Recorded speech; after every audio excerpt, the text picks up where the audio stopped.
Picture this. You're 64 years old. You've spent the last 30 years grinding, saving, investing, doing everything the financial gurus told you to do. You've got $1.2 million sitting in your retirement accounts. You're ready to finally enjoy life. So you Google, how much can I withdraw in retirement? And every article, every calculator, every financial advisor tells you the same thing. Just follow the 4% rule. So you do the math. 4% of $1.2 million, that's $48,000 a year. You think, okay, I can make that work. You retire. You start withdrawing your $48,000, adjusting for inflation each year, just like they said. Fast forward 15 years, you're 79. The market's had a couple rough patches. Healthcare costs have skyrocketed, and you check your portfolio balance and it's nearly gone. You've got maybe 5 years of money left, maybe less. Here's the thing that makes this absolutely terrifying. You followed the rules. You did exactly what you were supposed to do, and you're still running out of money. My name is James, and I spend way too much time thinking about how much can I actually spend each month without going broke. If you're someone who thinks the same, make sure to hit the subscribe button and give this video a thumbs up if this helps you out. Look, the 4% rule has been the gold standard of retirement planning since the 1990s. But in 2026, it's not just outdated, it's actually dangerous. And I'm going to show you exactly why, and more importantly, what actually works instead, where the 4% rule came from. Here's what most people don't realize. The 4% rule wasn't pulled out of thin air. It came from something called the Trinity study in the 1990s, where financial researchers looked at historical market data going back decades and asked a simple question. What's the highest percentage someone could withdraw from their retirement portfolio each year, adjusted for inflation, and still have their money last 30 years? The answer they came up with was 4%. Now, here's the thing. At the time, this was actually pretty solid advice. Bond yields were higher. Stock valuations were more reasonable. The math worked. But, and this is crucial, that research was based on historical U.S. market returns during one of the greatest bull markets in history. It assumed your portfolio was split 50-50 between stocks and bonds. It assumed you'd retire at 65 and need money for exactly 30 years. It assumed average healthcare costs. It assumed a lot of things that frankly don't apply to most people's actual retirement. The new math doesn't work. So here's where it gets really interesting. Every year, Morningstar, one of the most respected financial research firms, recalculates what they call the safe withdrawal rate based on current market conditions. And for 2026, they just released their findings. The new safe withdrawal rate, 3.9%. Now you might be thinking, James, that's barely different. What's the big deal about 0.1%? Let me show you what that actually means in real dollars. If you're retiring with $500,000, that's the difference between $20,000 a year and $19,500. Annoying, but manageable. But if you've got $2 million saved, that's $80,000 versus $78,000. Over a 30-year retirement, we're talking about tens of thousands of dollars in difference. But here's what really keeps me up at night. Even that 3.9% assumes a 90% probability of success. Think about that for a second. A 90% probability means there's still a 1 in 10 chance you run out of money before you die. Would you get on an airplane if there was a 10% chance it would crash? Of course not. And it gets worse. Recent research looking at 38 developed countries, not just cherry-picking the best-performing U.S. market, found that a truly safe withdrawal rate might be as low as 2.31% if you want only a 5% chance of going broke.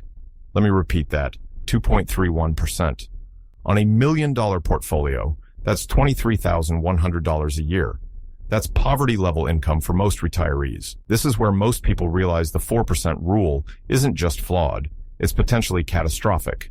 The 3 fatal assumptions. Here's what most people don't realize about why the 4% rule is breaking down. It's not just one problem. It's 3 massive assumptions that no longer hold true. Fatal assumption. Number 1, your spending will stay constant. The 4% rule assumes you'll spend the same amount every year, adjusted only for inflation. But that's not how real retirement works. In your 60s and early 70s, you're probably traveling, staying active, spending more. By your 80s, you're likely spending way less on entertainment and travel, but way more on healthcare. Your spending isn't a flat line. It's a roller coaster. Fatal assumption number 2. Market returns will be average. Look, the math behind the 4% rule is based on average historical returns. But here's the brutal truth about retirement. Sequence of returns matters more than average returns. If the market crashes in your first few years of retirement, like it did in 2008 or 2020, or even the volatility we saw in 2022, and you keep withdrawing the same amount, you're locking in those losses. You're selling stocks when they're down, and your portfolio might never recover, even if the market eventually does. This is called sequence of returns risk, and it's the silent killer of retirement plans. Fatal assumption number 3. You'll stick to the plan no matter what. Here's where the psychology comes in.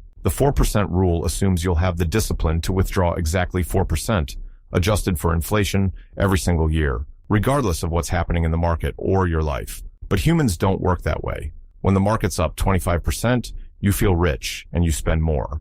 When it crashes and your portfolio drops 30%, you panic and either spend way less, or worse, you withdraw the same amount out of stubbornness and completely torpedo your future. The 4% rule treats you like a robot, but you're not a robot. You're a human with emotions, fears, and unexpected expenses. Strategy number 1, dynamic withdrawals with guardrails. Okay, so if the 4% rule is dead, what do you do instead? The best strategy I've seen is something called the guardrails approach, and it's way smarter than rigid withdrawal rates. Here's how it works. You start with a baseline withdrawal rate, let's say 4% of your starting portfolio. But instead of blindly sticking to that number forever, you set upper and lower guardrails. For example, lower guardrail, 3.2%, 20% below your starting rate. Upper guardrail, 4.8%, 20% above your starting rate. Each year, you recalculate what percentage of your current portfolio you're withdrawing. If the market's been great and your portfolio's grown, your withdrawal rate might drop below 3.2%, which means you can actually increase your spending by 10%. You're not leaving money on the table. But if the market tanks and your withdrawal rate shoots above 4.8%,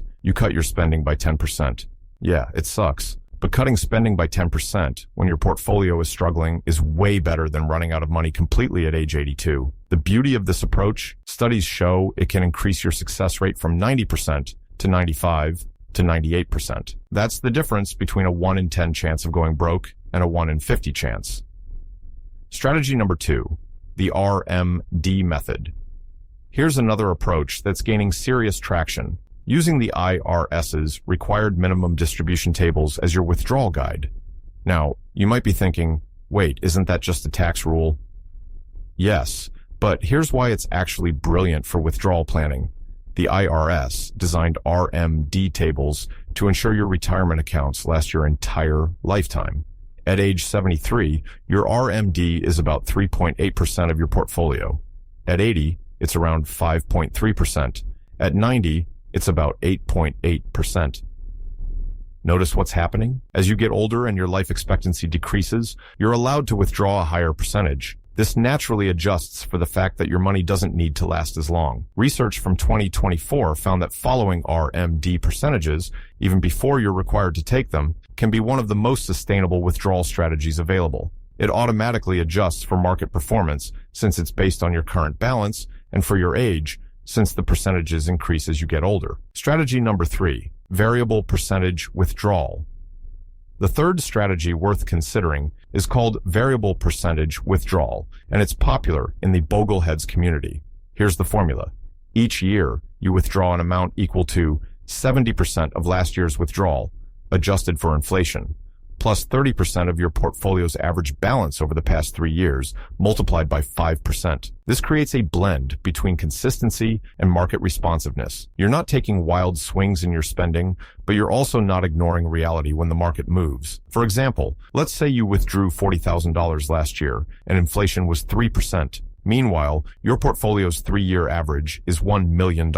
Your withdrawal this year would be 70% times $40,000 times 1.03 equals $28,840. 30% times $1 million times 5% equals $15,000. Total, $43,840. It smooths out the volatility while still keeping you connected to your portfolio's actual performance. Why this is so hard and how to make it easier. Look, here's the uncomfortable truth that nobody wants to talk about. All of these better strategies require flexibility in your spending. And psychologically, that's really, really hard.